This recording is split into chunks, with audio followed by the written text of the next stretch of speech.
This is the iPhone 7.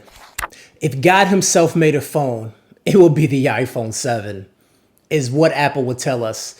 But if you have an iPhone 6, should you really consider upgrading to an iPhone 7? Well, the answer really isn't that simple. I'm Kevin the Tech Ninja, and let's find out. Tech Ninja gonna break the mold, brands take control, scopes broad and the case is closed. Real talk with a hellified brand, every word is unfiltered, genuine dread. In the hand, they definitely feel the same, as the dimensions are exactly the same. The main difference is the camera bump on the back. Also, there's a slight weight difference too. The 7 is 6.63 ounces, and while the 6S is 6.77 ounces. A very minor difference, but it's still something you should mention, and you can definitely feel you have them both in your hand. The iPhone 6S was released a little over a year ago, and it was replaced on Apple's website by the iPhone 7. The iPhone 6's new color was rose gold, or as Andrew Edwards will call it, bros gold. This year with the 7, there are two new colors. There's jet black and also matte black. The jet black is a glossy black, and the matte black is what you see right here. Even if you don't have the color you want, you can always change it up with a dbrand skin. Also, it doesn't get fingerprints like the matte black one does. There are tons of other colors too, so make sure you check out the link listed down below.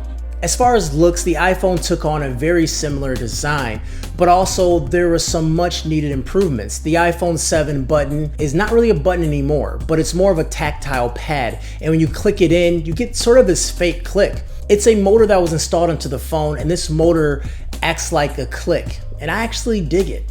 Now on the traditional iPhone, you have this physical button, and this is what Apple has always had since the beginning, and I actually prefer the physical button. There are times that the new button doesn't really click, and also when you're not pressing it straight on, it doesn't click, and also if your finger is wet, sometimes it doesn't register. It doesn't happen often, but it happens enough for me to definitely mention it in this video.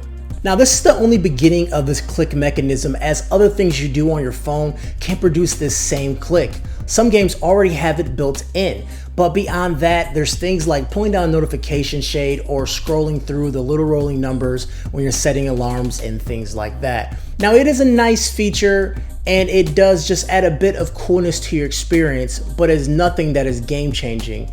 And if it went away, I wouldn't be too distraught over it, so don't let that be a deciding factor when purchasing it. The iPhone 7 now features stereo speakers. Although both speakers are not front facing towards you, the bottom speaker still shoots down, but when you are holding it, the audio bounces off your hand and actually makes for a pretty cool experience. The speakers are imbalanced, so the top earpiece is pretty weak compared to the bottom shooter, and this bottom speaker still gets covered up when gaming. So it's not perfect, but it's much better than what we had before. On the 6S, we still have the bottom shooters and nothing else. The iPhone 7 also is water resistant, IP67, which means it can deal with some light submersion, so dropping it in a pool for a few seconds or the bathroom won't really hurt it. But don't think you're going deep sea diving with this thing. The one feature that has everyone talking is the new dual cameras on the back of the device. As of right now, the portrait mode is not available on the iPhone 7 unless you join the beta program, and that was one thing that really takes advantage of the two cameras on the back. So we're not really digging into it too much, and for the sake of this video, I'm not going to use beta software because a lot will change in the coming weeks or even months.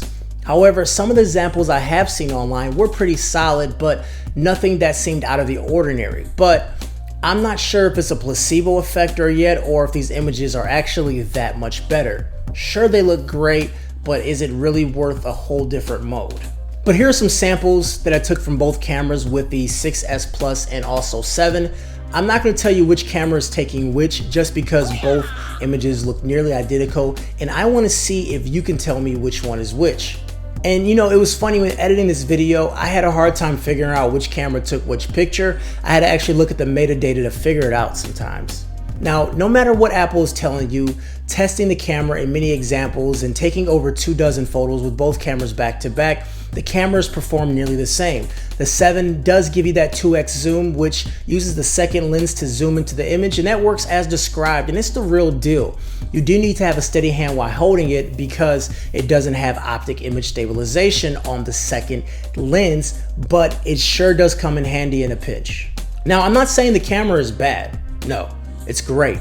But if you have the 6S, you won't see much of a difference. Apple is touting its newest chip on the iPhone 7.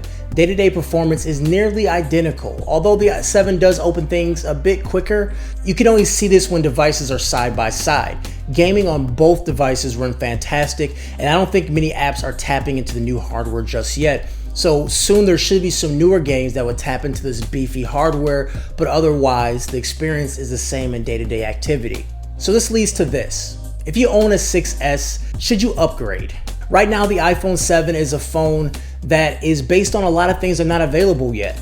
So things like portrait mode, which is utilizing the newest hardware, but it's not ready yet. Even if it was ready, is it worth upgrading your 6S to this? No. The 6S Plus or the 6S is still an amazing phone, and it's a phone that can hold its own at least into the next generation. Now, if you have a standard 6, of course the iPhone 7 will be amazing, but if you have a 6S and you want to upgrade to the next version, to the 7, I just don't see the point of doing that. I'd say wait until the next generation of iPhones. I think you'll see a more dramatic boost that way. Anyways, guys, I'm Kevin the Tech Ninja, and this was the iPhone 6S versus the iPhone 7. If you like my video, you know what to do. Give it a thumbs up, leave a comment, subscribe, and I'll talk to you folks later. Peace.